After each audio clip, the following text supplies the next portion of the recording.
friends, it's Carolina Moore, your favorite sewing and quilting YouTuber, and we are doing a very requested video today. We are talking all about borders. We're talking about how to pick the fabric for your borders. We're going to talk about how to measure and do all the border math. I even made you, and this looks scary, but I promise it's because I made it so easy, a super guide for doing the math on your quilt borders. We are going to talk about how to cut them, how to pin them on, how to sew them, everything you ever wanted to know about adding borders to your quilt. We're going to do it in this video. And I guess we should start with, why would you add borders to a quilt? Now, some patterns already have borders as part of the pattern, but sometimes you have a quilt top and you want to add borders just to make it bigger. And so you want it to fit maybe a taller person, or you want to put it on a twin bed, a queen bed, a king bed. You can take a lot of queen quilts, add some borders and make them king size or California king size, depending on how you add the borders.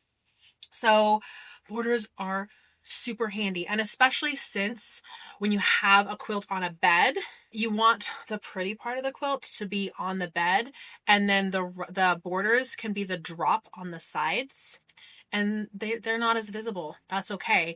So that way you're not doing all of your pretty piecing and it's just hanging over the sides of the bed, or even worse, like hanging between the bed and the wall of the room and no one's even seeing that part. So we're adding borders. I'm using this quilt. I made this quilt almost 2 years ago. 4th of July will be 2 years ago that I made this quilt. I made it at the San Diego County Fair. I cut all the pieces with an AccuQuilt there at the fair and then just sewed them together on actually my sparkly baby lock machine. And then I had a finished quilt top. But I thought it would be a great quilt to add some borders to and really give it some anchoring. First, we want to talk about adding borders to make the quilt bigger. How big do you want to make your quilt? So on my little handy cheat sheet up here at the top, I have standard quilt sizes. So you can see on here at standard quilt sizes, and what I did for you is the mattress size is a twin, a full, a queen, a king, or California king. This is the size of the top of the mattress, and then adding a 12-inch drop on both sides, or adding an 18-inch drop on all sides. So depending on how big you want to make your quilt, mattress size with a 12-inch drop with an 18-inch drop. So that if I want to make a king size quilt, and let's say that it's like 105 by 108, well, it's more than a 12-inch drop, less than an 18-inch drop, but that'll be okay. So as long as you're somewhere in between your 12-inch and your 18 drop, or at least have your 12-inch, then you're good on your numbers. And so this is just a guide so that when you come down to, it's going to be this part here, we'll talk about it when we talk about the sheet later in the video, that your size, this size by this size, if you're trying to get to a certain size quilt, that it meets within these numbers. Let's talk about picking fabric for adding borders to a quilt. And I'm going to start with some that I wouldn't choose for this project. It's a very personal choice what fabrics you want to add as borders, but I'm going to start by saying no to this stripe and to these fish. The reason for the no to the stripe is because I'm going to add the border to the top edge, right? And I'll have this stripe and then it's going to chop. And then I'm going to add the border to the side and it's going to go all the way and woo off the edge. If I wanted to use this for a border, I'd want to do a mitered border. We're not talking about mitered borders in this video. That's kind of like a borders 2.0. So we're not doing mitered borders in this video. So I would not do this. However, I would cut this on the bias so that you have like a good cross section of the stripes and use this as a binding. I think this may end up being the binding fabric that I use for this quilt. I think it would look really cute. Okay, so no to this one. Similarly, no to the fish. You're going to have fish that go to the edge and then chop. And then also we're going to have fish swimming up and down on the quilt. And this is really directional. So, I mean, it'd be kind of fine on the top and the bottom, but I don't want my fish swimming up and down. Similarly, the windows, fine for top and bottom, but I don't want my windows hanging out sideways on my quilt. Some people won't care. Like if it's going to be a picnic quilt, it's going to be laying on the ground. There really isn't going to be a top or bottom of the quilt. It's like a square quilt. It really doesn't have a top and bottom. maybe you would be fine with this. Maybe you'd also be fine with the fish. But for this quilt, I'm going to say no to these. However, let's say that as I was doing the math, which we'll do later on my quilt, and I wanted to add some extra height to it, I could add a strip of these windows to the top and to the bottom to give it some extra height before I add my borders. And so that would almost be like a pre-border. I don't know that that's a thing in quilting. I might have just made that up. But if you want to add some extra height so that you're not always adding width in proportion to the height that you're also adding, you want to add some height first before you go adding your borders. Something direction like this would be just fine for like a pre-border on the top and on the bottom. Okay, you can also like add another row to a quilt to make it taller, depending on the quilt. All right, so these are my, probably not going to use these. Get those out of the way. And we'll talk about these fabrics that I would consider. So all of these fabrics are fabrics that are in the quilt. You don't have to use fabrics that are in the quilt, especially for your outer border. A like big focal print that maybe didn't get used in the quilt because you didn't want to cut it up so small. It wouldn't have made sense. Cut up small in the quilt makes a great border. So sometimes when you're making your quilt, you've already planned, okay, this is going to be my border fabric, and I'm planning all the interior fabrics to coordinate with that border fabric that's going to pull it all together. So that's totally a choice. I didn't do that here. So I just grabbed the fabrics that are in the quilt. Generally, when we do borders, we'll do a smaller inner border and then a larger outer border. So a little frame that kind of like chops like the border. I say border so much in this video. So a little skinny frame around it, and then a bigger, more focused border. And then you end up with your tiny little binding around the edge. So the binding almost becomes like a third border, and you want to consider that when you're making your quilt. Unless you're going to do a facing, which again is a whole other thing, but a facing would wrap to the back of the quilt and you'd never see it on the front. But we're not doing bindings or facings in this video. So we could do a little skinny border of our dark red, and then like a big border with this. And this, I know it's reading very like light. I think it reads too light. I tend to like a strong contrast for the first border and then something bigger, bolder for the outside. We're going to play with some of these. We also could do like this for our skinny border, and then a big bold blue for the outside. I like that. But I also have this triangle. I don't know what would go with this triangle. I mean, I guess we could do these two together. Maybe this lighter color as the in, and this big red bold on the out. And I'm looking, I have a monitor right there that I can look at so I can really see it. Laying it on the floor, actually tacking it up to the wall and taking a picture of it. Those are great ways to like really get a look at it. I don't hate this combination, but what I'm thinking that I want is this. It reads a little like light, almost gray right here as my first border, and that kind of like halts the craziness and calms the craziness, but it still has quite a bit of texture. And then this big red bold on the outside. And I think I'm really going to like that red on the outside. So this is what I'm going to go with for my two border fabrics. But it's such a personal choice. I mean, I don't want to say you can't go wrong, because sometimes, the borders aren't great.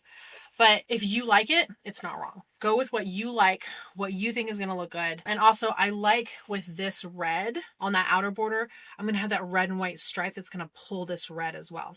Because when you're looking at the fabrics, you're seeing how it's pulling the eye out.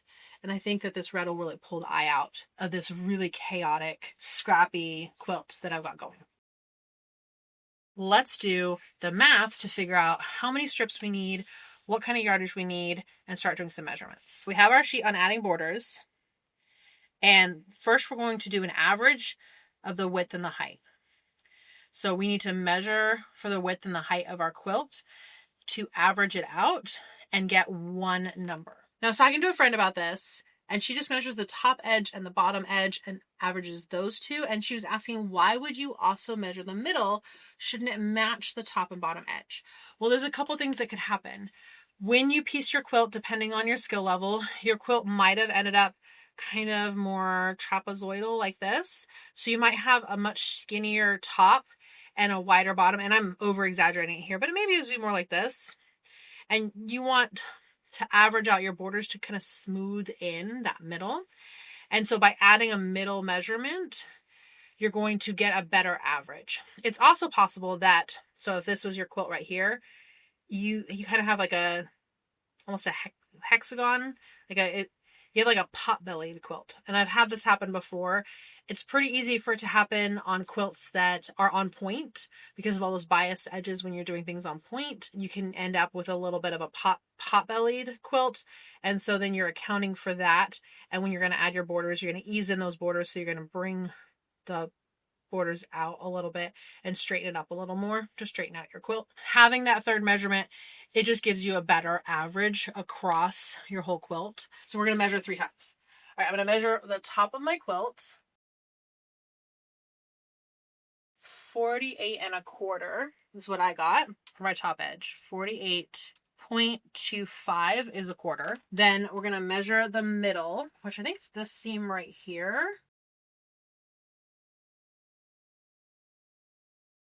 All right, this one is a 47.75. And this is exactly why I wanted to use this quilt, is because I was making it while chatting with people. While I did use the AccuQuilt, which should have given me much, it was my piecing, it was my sewing that was not great on this quilt. So I know there's going to be a little bit of fudging that's going to happen with this quilt. And I'm okay with that.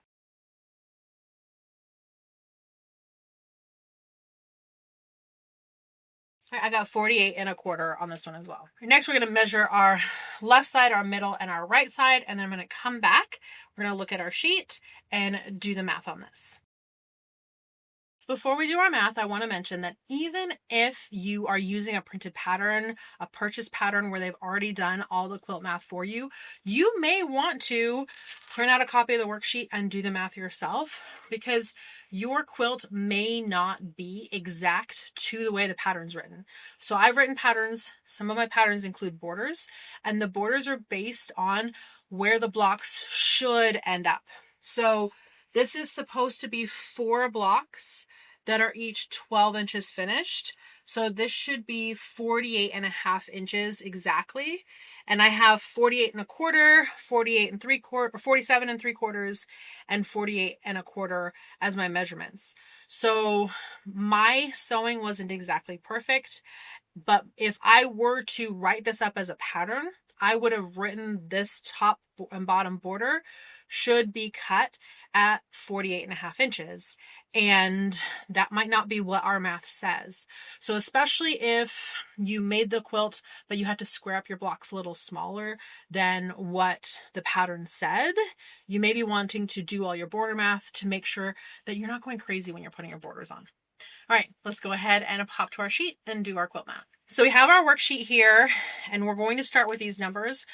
There's a lot of colors, there's a lot going on here, but I just want to let you know that every time you see one of these colors with rounded corners, it's because we're taking that number and pulling it from somewhere else. So any of these ones with rounded corners are just copy. They're just copy paste from somewhere else. Also, down here, in case it helps you, is our fraction converter. So if it's a quarter, then it's going to be 0.25. If it's a half, it's going to be 0.5. And if it's a quarter, it's going to be 0.75. Okay, so we have our numbers up here. 48.25 plus 47.75 plus 48.25 equals 144.25. And then I'm going to divide that by 3 equals 48.08. Now, whatever number you get should be smaller than the largest of these numbers. So the largest of these numbers, 48.25. This is 48.08. It should be smaller than the largest of these numbers and larger than the smallest of these numbers. So 47.75 is the smallest, and this is larger than the smallest. And that is our gut check to make sure that we didn't press a wrong button on our calculator and mess this up. Okay, we're going to do the same thing again with this one. So let's do our math. 60 plus 60 plus 60.5 equals 180. We're in, 0.5. 0.5, there we go. Divided by 3 equals 60.16. We have these funky numbers, fractions. This 0.08 it's so small. It's way less than our 0.25, our quarter fraction. So I'm just going to cross that off. This 0.16 is like halfway between 60 inches and 60 1/4 inches. So I'm looking up here at my numbers. And again, the 60.16 is bigger than the smallest of 60 and smaller than the biggest of 60.5. So anyway, this could go either way. Because this is 60 and this is 60 and this one's 60.5. If I did it my friend's way, this would be 60.25. So I am going to round this up just to be safe. And I'm going to make this a 60.25 or 60 1/4. All right, so now we're going to go to our second step. We're going to work on our horizontal length.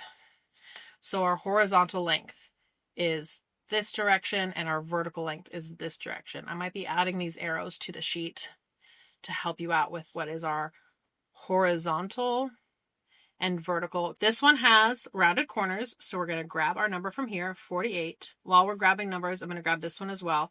This one's 60.25. We need to decide what size our border 1 is going to be and what size our border 2 is going to be. Now, there are some proportions that look really good with borders, and also you want to consider how much of a fabric you want to see. So these are the fabrics that I picked. A 1-inch border is not going to be a lot of fabric. And also if I get a little like wonky on my cuts, it's going to show that these aren't perfect. So I think I want to do at least a 1.5 inch. Let's probably do a 2-inch border. And then for the red, let's do a nice big juicy, let's do a 6-inch border. If I hate it, I can always trim it down, but I'm not going to be able to add more fabric. So I'm going to do 2 inches on my border 1 and 6 inches on my border 2. So border 1 is going to be 2 inches.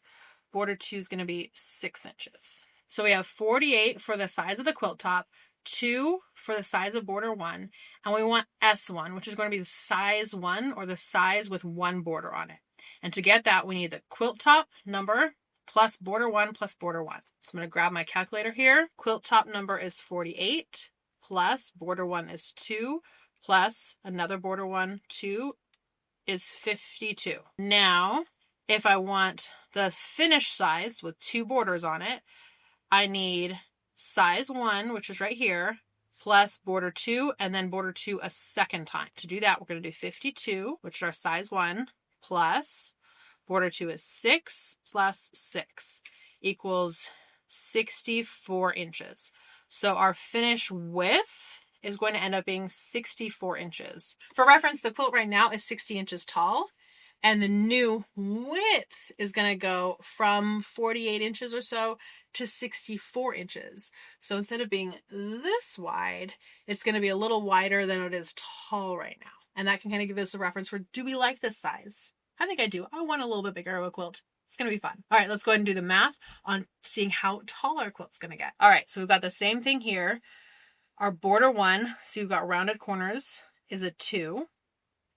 So to get our size 1, we're doing the quilt top, which is 60.25 plus 2 plus 2, because we're doing the quilt top plus border 1 plus border 1, and that equals 64.25.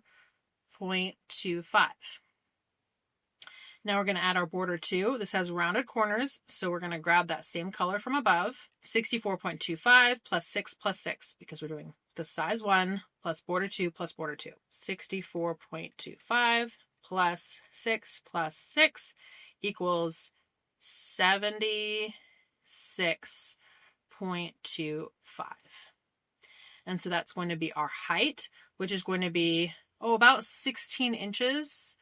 So 1.5 feet taller than it is right now, because it's at 60 and it's going to go to 76, and 78 would be 1.5 feet taller. All right, so we can come up here and see how big our quilt is going to be. So it's going to be 64 inches wide, and for a twin we want at least 74. So it's going to be wide enough for a twin. It's going to be 76.25 inches tall. So it's going to be as tall as a twin mattress, but it's not going to have any overhang over the toes of your twin mattress, because it's just going to be the height of a twin mattress without any overhang. If we wanted this to become a twin size quilt, which it totally could, we would want to add some more to our height. We want to reprint this out.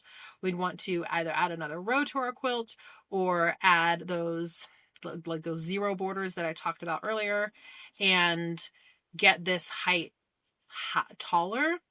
And how much taller do we want it? Well, right now it's 76.25 and we want it at least at 99. So 99 minus 76, we want to add 23 inches. And since these were 12-inch blocks, we really want to add 2 more rows in height and then our borders to get this tall enough to be a twin size quilt. All right, friends, have you had enough math, or are you thirsty for more? Because now we have decided what size our borders are going to be, and we figured out what the finished size of our quilt top is going to be. But we have 2 more sections of math. We need to figure out how we're going to cut these strips, and then we also want to figure out the fabric requirements, how much fabric we need to purchase, or knowing if we have enough fabric. And so those are the next 2 sections that we're going to do. There's a lot of rounded corners in this. A lot of it's just going to do itself. So let's hop back into the sheet and finish up the math on this. So let's start with some of our rounded corners. We have our border 1 size, which is over here. That's 2. This one's also border 1 size 2. Then we have our border 2 size over here, 6 and 6. We have our width of border 1 strip. This one has pointy corners. We need to figure it out. But the math is right here. It's border 1 size plus a 1/2 inch, because there's a 1/4 inch seam allowance on each side. So it's a 1/2 inch. So this is going to be 2 1/2. And look, this has curved corners because we don't need to do the math a second time. It's the same math.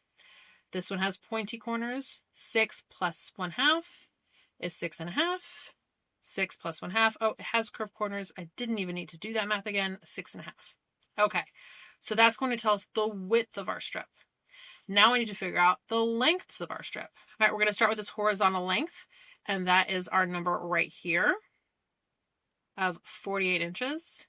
And that is going to equal the length of the strip. There's no math at all on this one. I'm going to show you why. So on this one, we don't need to add any seam allowance. We're just seaming it to the top. We want it to be the exact same width as our quilt top is. There's no math. Whatever we measured this to be, and then we did the math to do the average already, that's the size we want to cut the length of our strip. So this first border is going to be a 2 1/2 inch strip that will be 2 inches finished in the quilt, and it's going to be 48 inches. Done. Easy peasy. That's the easiest math, where it just equals itself.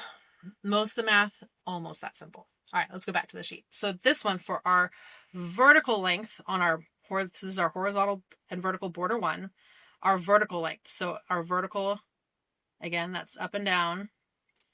Our horizontal is left to right. For our vertical length, this is rounded corners. We're going to find this color right up here. It's 60.25. And then we need our border 1 numbers, which rounded corners are 2 and 2. And then we need to add a 1/2 inch for our seam allowance. So 60.25 plus 2 plus 2, 60.25 plus 2 plus 2 plus a 1/2, and we can go to our converter down at the bottom. A 1/2 is 0.5, so that's 64.5 is going to be the length of our vertical strip. So for border 1, again, it's going to be a 2 1/2 inch cut. It's going to sew down 2 inches once it's in the seat, once it's in the quilt, and the height is 64.5. And we had to do math on this one because we're going to sew on our top and bottom borders. So when we go to sew on our side borders, our quilt size is going to have changed. It's going to be 2 1/4 inches more on the top and 2 1/4 more inches on the bottom. And so we needed to add that in so we make sure that we cut our strip the right length. So 64.5 is going to be the height that we cut our vertical strip for our border 1. We need to do the exact same math that we just did for border 1 here for border 2. So we have our horizontal. This is rounded corners, so we're pulling it from here. 52. While I'm pulling numbers, this is rounded. That's going to be 64.25. What other can I grab? Oh, my border 2. So that's going to be 6. That's going to be 6. All right, I found a little flaw in my math here, so I'm going to fix this printout so it shows this. There actually needs to be a plus 0.5 right here because we don't have our seam allowance added into this one yet. This is going to be 52 plus 0.5. So this is going to be 52.5. There we go. So now this will be correct. For our vertical, it's 64.25 plus 6 plus 6 plus 1/2. So let's go ahead and do that on our calculator. 64.25 plus 6 plus 6 plus 0.5 equals 76.75. And you can skip, if you want, this whole section for the fabric requirements. If you say, I know I have tons of yardage, I'm going to be fine, you could skip this. We're going to do this. But in order to get like your final cutting instructions, they're actually getting pulled from here, not from here, because this is our fabric requirements or our yardage calculator. But we can pull the width of our border 1 strip is going to be cut at 2.5 inches. And the horizontal border 1 is 48 inches. Width is 2.5 inches. Vertical border 1, VV1, is 64.5. From our border 1, we're cutting 2.5 by 48 and 2.5 by 64.5. We can do the same for our border 2. Width of border 2 strip is 6.5. Horizontal border 2 is 52.5. Vertical border 2 is 76.75. We know that from border 1, we're going to be cutting this. From border 2, 6.5 by 5 by 52.5 and 6.5 by 76.75. Now, on this, all of these, the lengths of the strips are more than 40 inches. So that means there will be a seam that we have to sew. So this one can be a 40-inch strip plus an 8.5-inch strip for the seam allowance. But we're going to need 2 strips here. None of them are more than 80 inches. So for all of these, we could sew 2 strips together. And so I could do rough math and say, okay, I need, well, really 1.5 strips for the top and bottom is fine. So that'd be 3 strips here and 4 strips there. Let's call it 7 strips for border 1. This I can get away with 3 strips as well. And so 7 strips. So I just need 7 strips of each. I can roughly do this math looking at it. Not everyone can.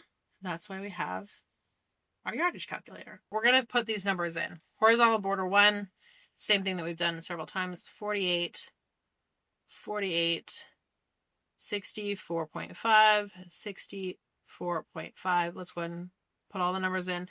This horizontal border 2, 52.5, 52.5. Vertical border 2, 76.75, 76.75.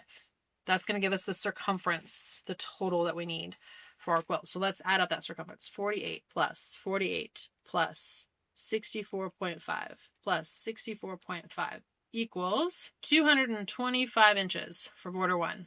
We're going to divide it by 40. From selvage to selvage, each fabric has at least 40. Some have more, but 40 is a good, safe number to use. And that's going to give us 5.625. Now you can't have 0.625 of a strip, so we're going to turn this into 6 strips. 6 strips, we're just taking that number, bringing it over here, times the width of a border 1 strip, which rounded number, rounded box, 2.5. So 6 times 2.5, 6 times 2.5 is 15. So we need 15 inches of fabric.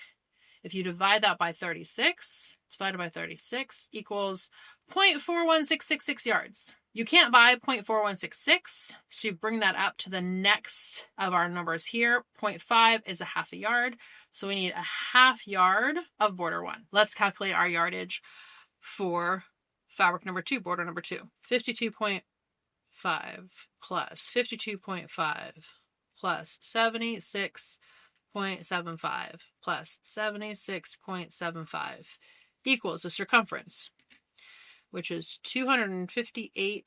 We're going to divide that by 40. Divided by 40 equals 6.4625. We're going to round it up. We always round it up, even though it's 6.4. So we're going to cut 7 strips. The width of border 2 strips is 6.5. 7 times 6.5. So we don't want our 6.4 here. We want 7 times 6.5 is 45.5. Divide that by 36 for our yardage.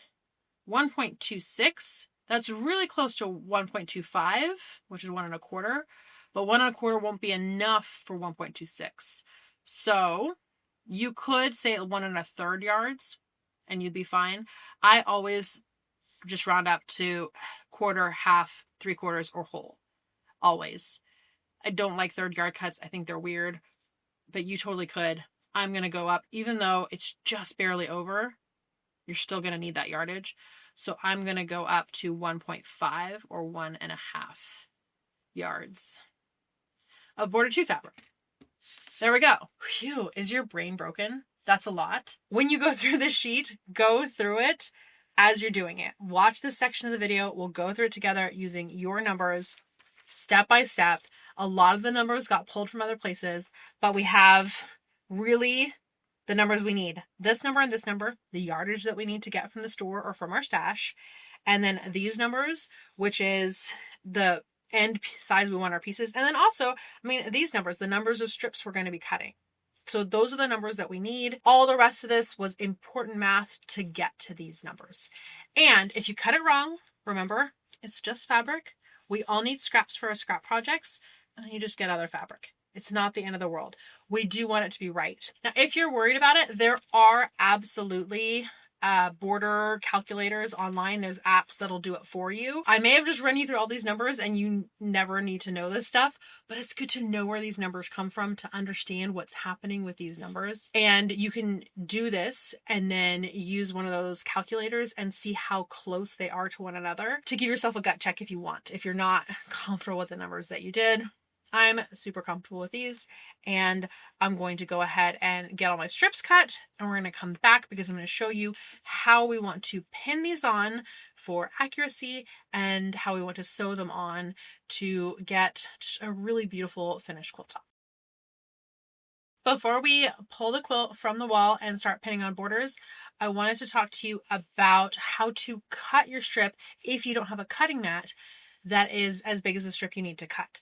So let's come down to the mat and I'm going to show you how I'm going to cut one of these shorter border strips, but all of the strips get cut the same way. So for my shorter border strip, I needed it 2.5 inches by 48 inches. I've cut my 2.5 inch strip, and because it's more than 40 inches, I have a seam in here as well.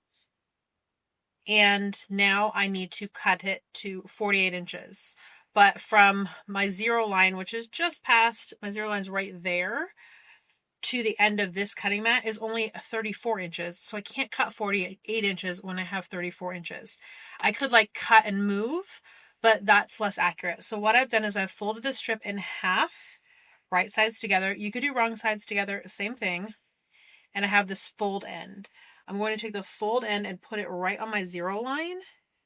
And then I'm going to line everything up. And half of 48 is 24. This is my 24 line here.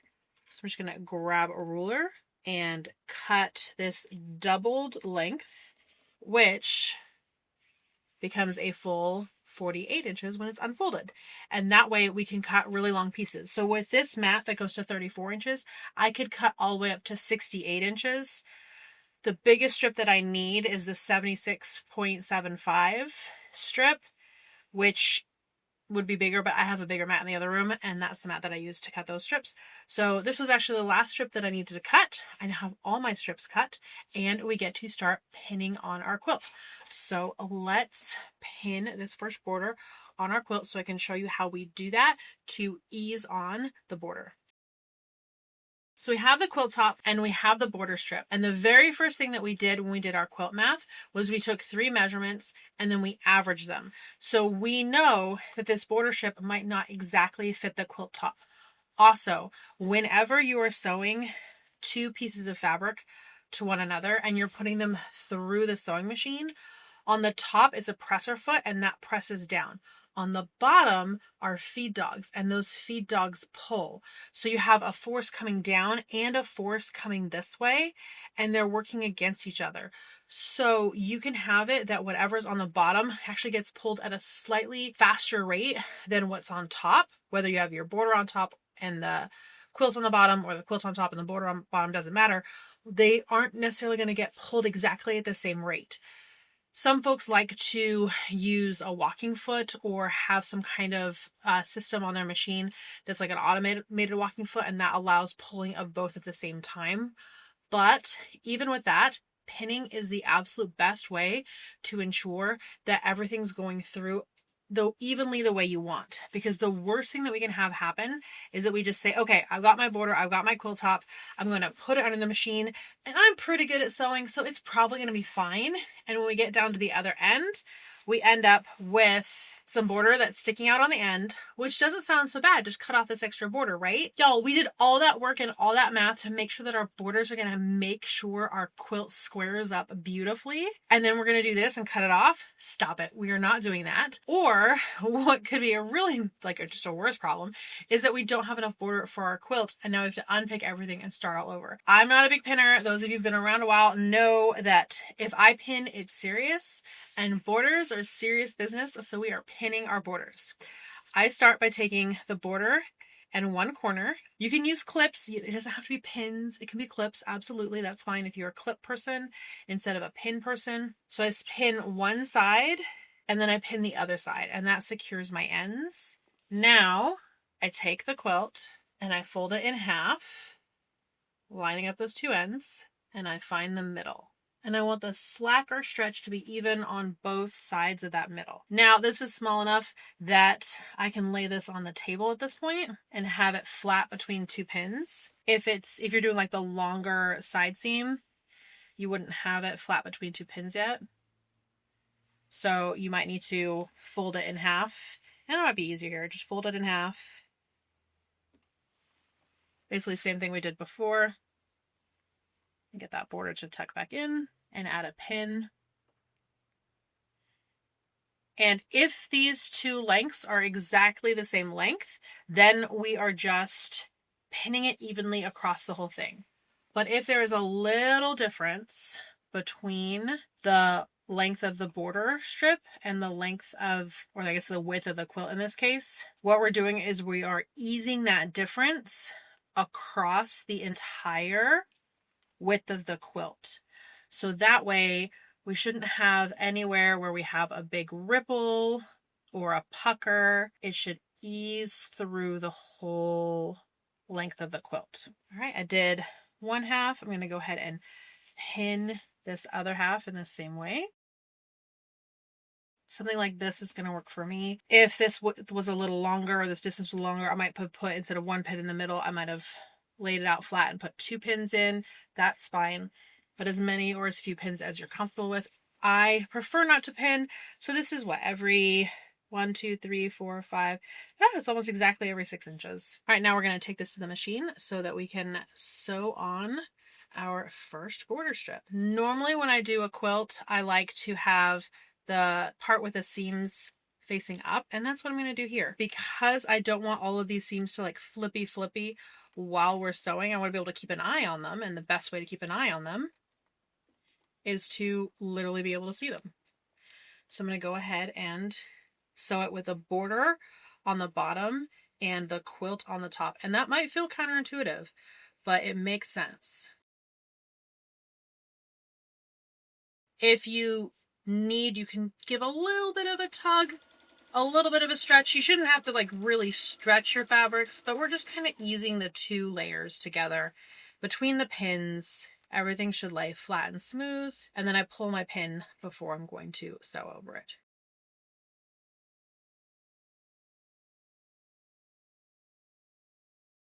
All right. The first strip of border 1 is on, and you can already see what I was talking about before about the fabric pulling. It's really this color. It's really pulling that same color from inside the quilt. All right, so we're going to continue. I'm going to do the same thing, adding the other short border to the bottom end, and then I'm going to press.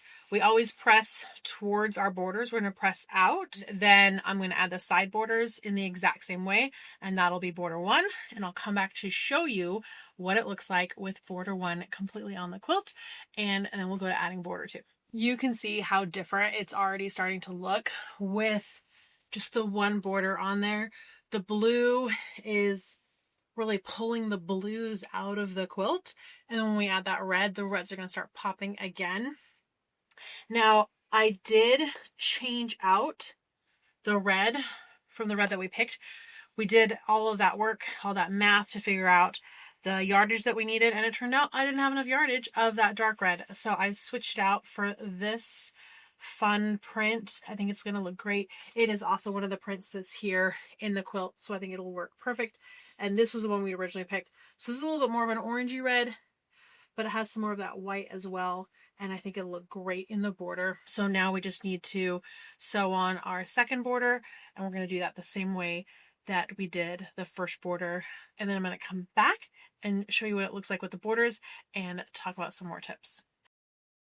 Okay, I have it all finished and pressed. Let's take a look at it.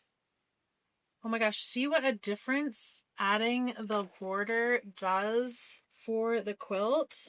It's a frame around it that really, I love the blue and the red, the two colors. All right, it is definitely grown. It is bigger than my design wall now, but that's a good size quilt. All right, I've got it kind of jerry-rigged here a little bit, but see how this middle bit here doesn't look nearly as like wild and crazy now that it has the two borders. So first this kind of more like solid one to just really ground it, and then the outer one to also bring that red and that white out. It's like the quilt makes more sense now, isn't it? So fun with the borders. Now, I know y'all are going to have some questions for me. You can put those questions down in the comments. By the way, make sure you're already subscribed to this channel and give this video a thumbs up if you enjoyed it. And I know one of the questions is going to be, what if I want to add a third border? I want to make it even bigger. I want to add a third border. You can add as many borders as you want. And I only put 2 borders on the sheet because this sheet is pretty full and I was running out of colors to be able to add more borders onto this. But what you could do is you can add 2 borders like this, and then you can basically like act like this is a quilt top, grab another sheet and do it again and again and as many times as you want to just add more borders. But if you want to have an idea of what it's gonna look like, what size it's going to get to as you add your borders, you can do that with a couple modifications to the sheet that we have. So here's our sheet, and we have our quilt top and our border 1, and then the size 1 is the quilt top plus border 1 plus border 1. Then we add border 2, and the finished size here, which would be size 2, so the size with 2 borders, is size 1 plus border 2 plus border 2. If you wanted to make it bigger, you would just add a border 3, and let's say that we would make that like 10 inches. So this would be size 2 plus border 3 plus border 3. And you could keep going on like that, adding the same way. So the last size plus the next border 2 times, because it's going on the left and the right, it's going on the top and the bottom, which is why we're adding it twice. And you can keep adding and adding to see how the quilt will look as you add more and more borders. So you can absolutely and totally just keep adding borders like that. And then when you get to here and you want to know what size to cut those, basically you just grab this horizontal border 2, vertical border 2 section, and you do it for border 3. So you would do the border 3 size, add a 1/2 inch, the horizontal, which you would actually get from right here, the vertical, which you would get from right here, because we got these 2 from right here. So we're just going to move over 1. So we get the next ones for version 3 right here and right here. Your border 3, which you'd be getting from right here. And that's going to give you your horizontal border 3 and your vertical border 3, your HB 3 and your VB 3. And this math would happen exactly the same, because as you saw, this math and this math are identical, you would just do the exact same thing, but do horizontal border 3, horizontal border 3, vertical border 3, vertical border 3. That gives you circumference. Divide by 40. Round this up to the whole number. The width of your B3 strip, and it's going to give you the number of yards. So same thing, you could just do this over and over and over again, adding more and more borders. And then again, the same thing with your final cutting instructions, because you're just going to pull them from the same spots, but on your next set of rows right there. There is also some like art to deciding the size of your border. The great thing about 2 borders is that it's a little hard to go wrong with what size to do 2 borders. I did a 2-inch and a 6-inch finished border. I could have done a 3-inch and a 6-inch. I like the first border being a little skinnier comparatively. So not 3-inch and 6-inch would have been like 3 inches half, and then 6-inch would be double. I don't think it would have had as like big a contrast as I wanted between the skinny border and the big border if it was only half. I could also do like a 4 and a 6, and I feel like those would feel really clunky. I like starting out with like an elegant little skinnier border. If you're going to do 3 borders, you can do something like 2, 4, 6. You could do like 1, 3, 9, like doing multiples like that. You could also do 2, 3, 6 or 2, 4, 8. Trying to find like things that feel mathematically harmonious. I guess things that are like factors of one another tend to work well. But you can also look online and see what size borders other people have done and see what feels like it provides balance. Generally speaking, we do our skinniest border. Our skinniest border is border 1, and then our thickest border is the last border out. We don't normally do like a 6-inch border and then a 2-inch border. But you could do like a 4-inch border and then like a 1-inch border and then like a 6-inch border. And that would give you like this, like the outside border would look like broken up with this line in it. And depending on the design of your quilt, that could look really cool. So that those aren't like the 2, 4, 6 or 2, 3, 6 or 2, 4, 8. Like those aren't like hard and fast rules. They just tend to be like pleasing to the eye. But there's so many ways that you can break these rules and have some really cool looking quilts. All right, friends, that is it for today. Make sure that you subscribe to the newsletter, because that's going to get you this worksheet that you can print out over and over again and use over and over and over and over and over again to figure out the math for the borders of your quilts. Of course, you can always use an app, but there's something magical about being able to know how to do the math yourself. If you enjoyed this video, give it a thumbs up. Make sure you're subscribed. And friends, I will see you right here real soon. Bye for now.